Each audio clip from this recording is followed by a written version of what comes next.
Hi everyone, I'm attorney Aiden Durham with 180 Law Co. in Colorado, and welcome back to All Up in Your Business.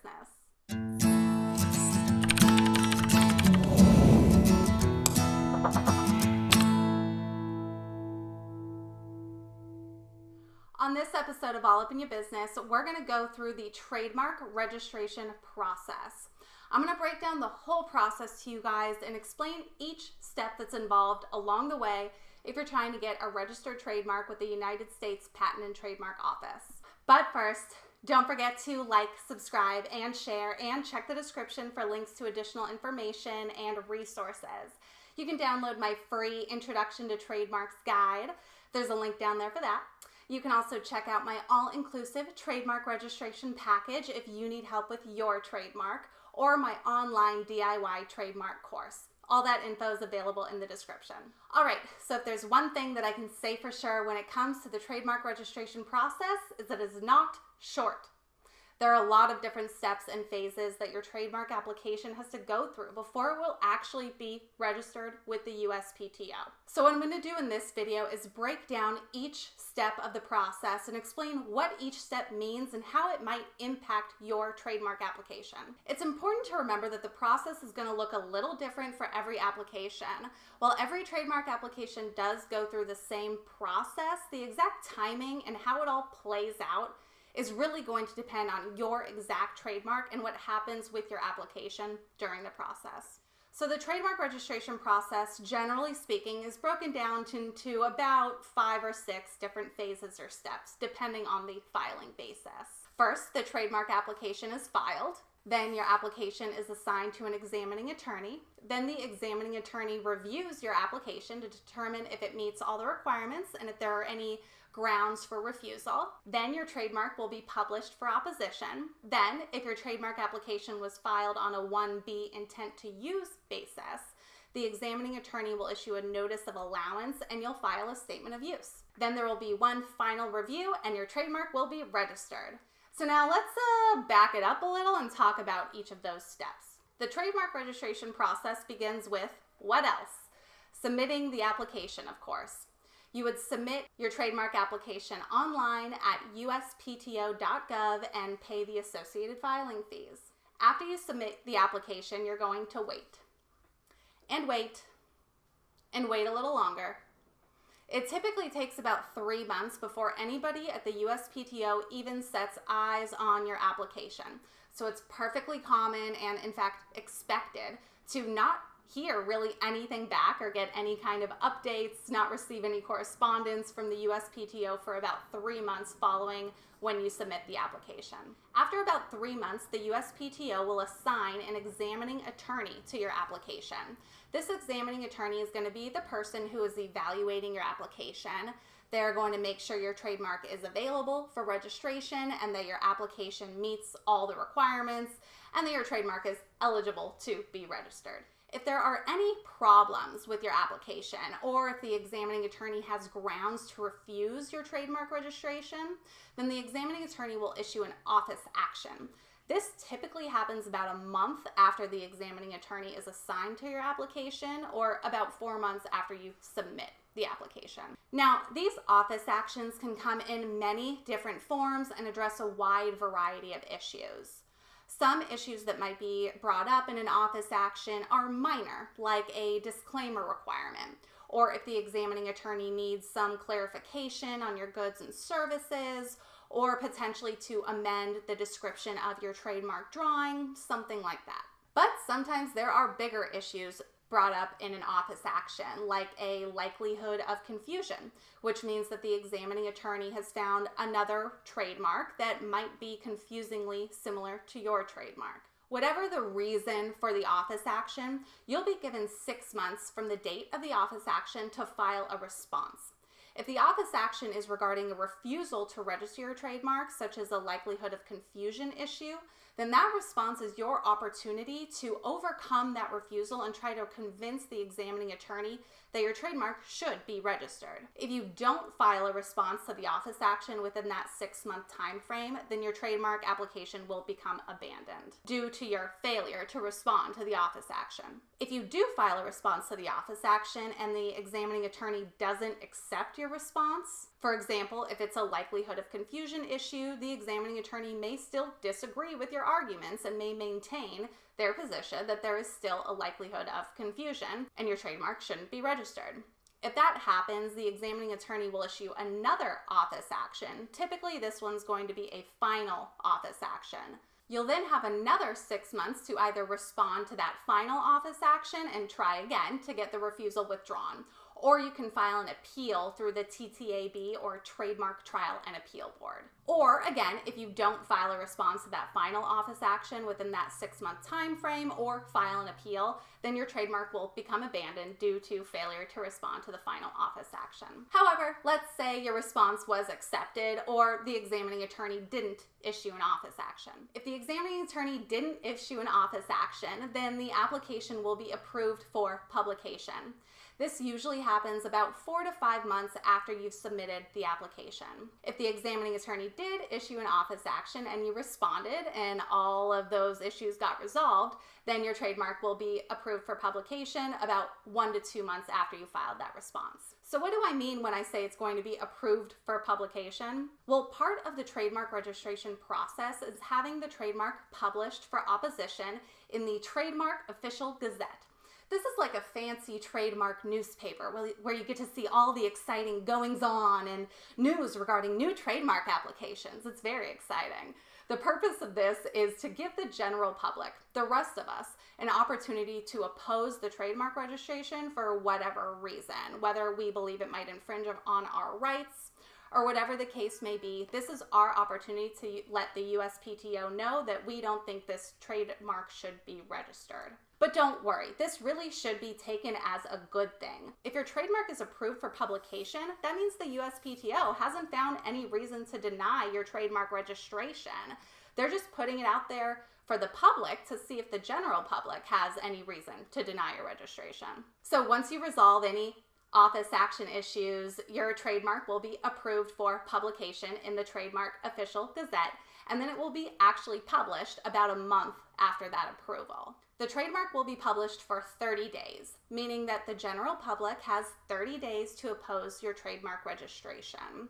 However, it is possible for someone to request an extension of time to file an opposition, but even in that case, they still have to request that extension within that 30-day publication time. Now, I know it can sound kind of scary hearing that your trademark is going to be published for anyone to oppose, but in my experience at least, it's extremely rare that a trademark is actually opposed. I've filed over 100 trademark applications, and I've only had one application actually receive an opposition.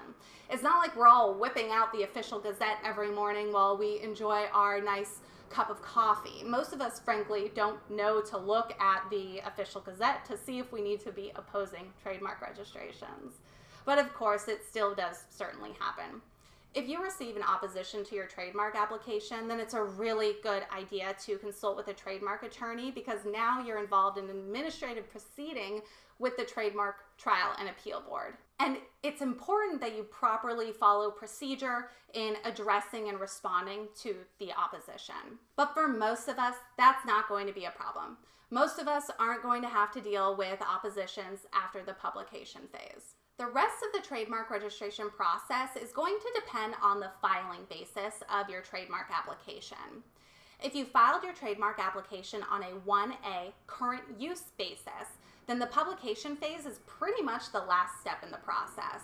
If you get through that 30-day publication phase and there are no oppositions, then your trademark will typically be officially registered with the USPTO about 3 months after publication ends.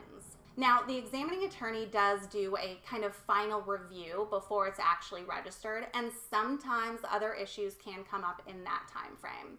Sometimes the examining attorney notices something that they initially missed, or some other problem might have come up. So it can happen that other issues arise later in the process, but for most of us, most of the time, that doesn't happen, and your trademark will be registered about 3 months after it's published for opposition.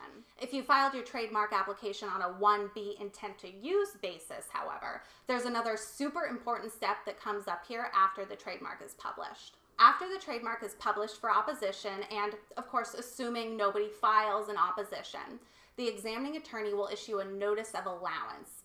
This notice of allowance will say something like, no opposition was filed for this published application.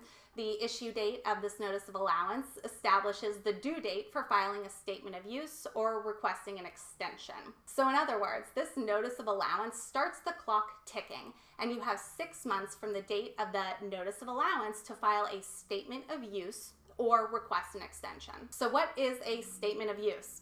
The statement of use is used to show the USPTO that you are now using your trademark in commerce. As I've mentioned in previous videos, you have to be actually using the trademark in commerce, meaning you're using it in connection with the sale of your goods or services before it can be registered with the USPTO. A trademark isn't a trademark until it becomes a trademark, meaning that the USPTO won't register it until they see that you're actually using it as a trademark. So you'll have 6 months from the date of that notice of allowance to submit a statement of use, along with a specimen demonstrating how you're using the trademark in connection with your goods or services. Typically, this will be something like a label or a tag or a display that's used in association with your goods that you're selling.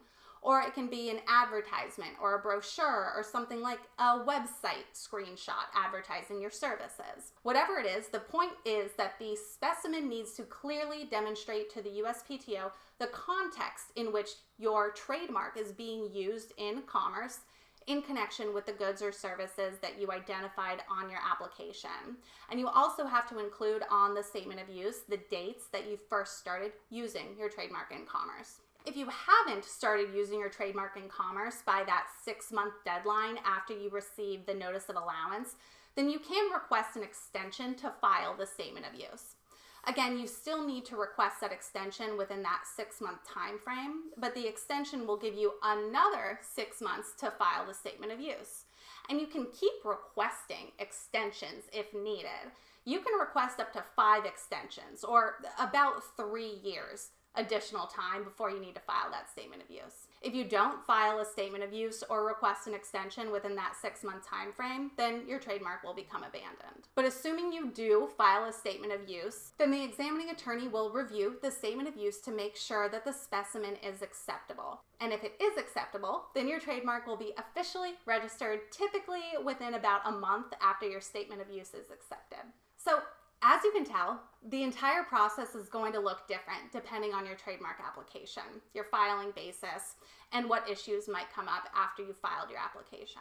On the short end, if there are no office actions and no oppositions, and you filed your application on a 1A current use basis, the entire process is typically going to take at least 8 to 9 months. But as you can tell from this whole breakdown, it's not like we, the applicant, really need to do much during that 8 to 9 months. We're kind of just sitting back, waiting for the USPTO to go through their process. But at a bare minimum, the trademark registration process from start to finish is going to take about 8 to 9 months. But on the other end of the spectrum, it can take well over a year or 2, or it can go into 3 or 4 or longer years, all depending on what happens. I've had trademark applications that have taken over 3 years from start to finish. This is typically more common in a 1B intent to use basis if we're requesting multiple extensions or something like that, or if we have office action issues that we have to go back and forth on because responding to an office action and then responding to a final office action. All of that can easily take a year because you get 6 months to respond each time. Now, of course, there are ways to kind of speed up the process in some situations. You can petition to get an examining attorney assigned faster than that 3-month time frame. That's normally only going to be available in special circumstances though, like if you're in the middle of a trademark infringement issue. So to summarize, the trademark registration process typically consists of 5, maybe 6, kind of 7 steps depending on the filing basis. You file the application. Application is assigned to an examining attorney who reviews the application. Sometimes we respond to office actions. The trademark is published for opposition. Then we might file a statement of use for a 1B intent to use filing basis. And then 7, the trademark is registered. That's all for this episode, folks. As you can probably tell, the trademark registration process can be very complex and difficult, and it is vital that you file and respond to everything on time. Otherwise, your trademark application will be abandoned. That's why it's always best to work with an experienced trademark attorney if you're trying to get a registered trademark with the USPTO. Check the description to learn more about Brand Bombshell, which is my signature all-inclusive trademark registration package, or Brandish, my online DIY trademark course that shows you exactly how to submit a trademark application without a lawyer. Thank you all so much for watching. I'm Aiden Durham, and I'll see you next time.